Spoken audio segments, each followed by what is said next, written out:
All right, how's it going, guys? So we're going to be going over our top 3 weekly paying high dividend yielding ETFs. So let's jump right into it. So the first one is going to be, of course, YieldMax. Um, More specifically, the YMAX, which is the Universal Fund of Option Income.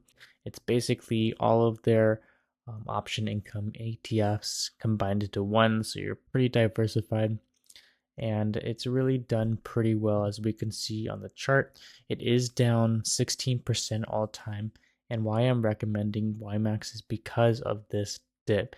It's a great time to get some shares at a cheap price and just collect that weekly income.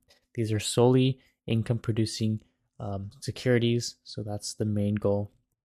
So with YMAX, you're getting a 34% distribution rate, which is pretty solid, and it's paid out every single week. So when it's a weekly paying dividend ETF, it really does help compound interest, because every single week you're able to reinvest those dividends and grow your share count even further, receiving even more dividend income from these funds. So as we can see, it's returned pretty well, and it's been out for over almost a year right now. It started paying out dividends February 2024, and it's done pretty consistent. So on average, I would say it pays out between 15 cents and 20 cents per share every single week. And with the share price being $16.77, that's a pretty nice return. So next on the list we have XDTE, which is my personal favorite. It is the Roundhill S&P 500 0 days to expiry covered call strategy ETF. And I chose this over QDTE because it has a more stable stock price. As we can see, it's been pretty flat. It does go up and down a little bit, and that's to account for the dividends that's paying out. Because remember, every time it pays out the distribution, the stock price does fall on the X dividend date by that dividend amount. So we do have to keep that in mind. And those are really the best days to buy these ETFs, because these are such high yielding income ETFs. You want to buy shares on the X dividend date because you're getting shares of these ETF at a very cheap price once it drops.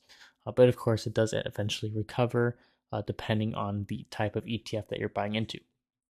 And so we can see on Roundhill's site, it is paying about 63%, or let me just refresh this page to see it.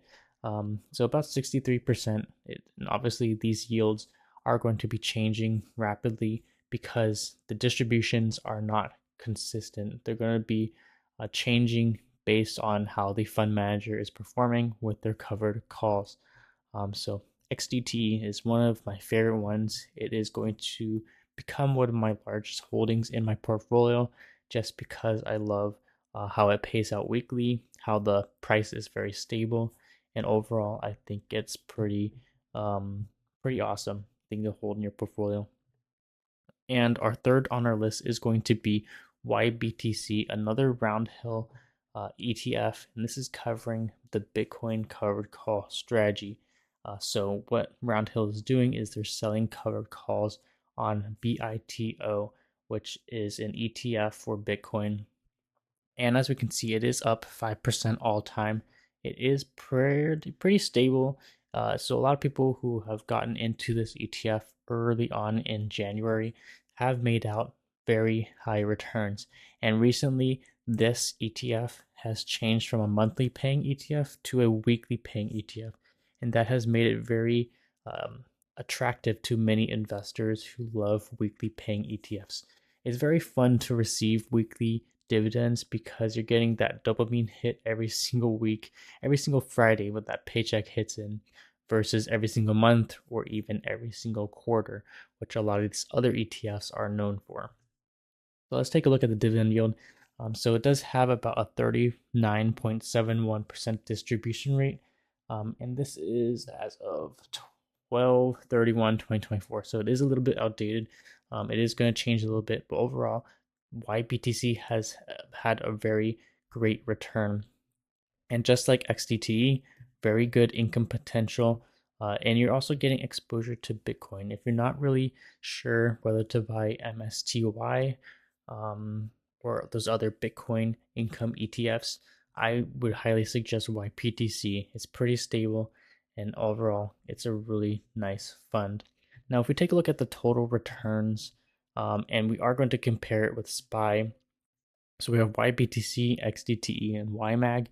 If we take a look at the total return chart, they all have actually outperformed SPY. Now, keep in mind that these funds are pretty new, so we only have data up to March of 2024. So it's only about a year data set, but overall it has outperformed SPY.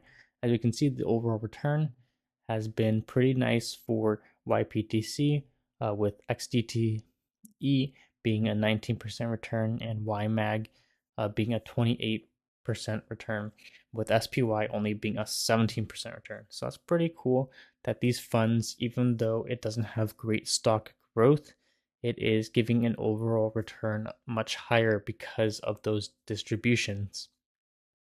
So YMAG, it's a pretty nice one as well. If I had to choose two to only buy and hold, I would be choosing XDT as well as YMAG.